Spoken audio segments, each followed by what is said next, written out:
त्वं गिरिजामतिः परिजनाः प्राणास्य वीरिङ्गम् पूजा ते विषयोपभोगरचना निद्रा समाधिस्थितिः सञ्चारः पदयोः प्रदक्षिणविधिः स्तोत्राणि सर्वा गिरो यद्यत्कर्म करोमि तत्तदखिलं शम्भो तवाराधनम्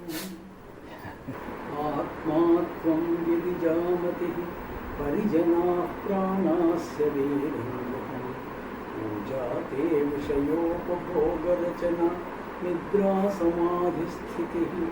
सञ्चारः पदयोः प्रदक्षिणविधिः स्तोत्राणि सर्वा गिरो यद्यत्कर्म करोमि तत्तदखिलं शम्भो तवाराधनम् సౌండ్ వస్తుందా?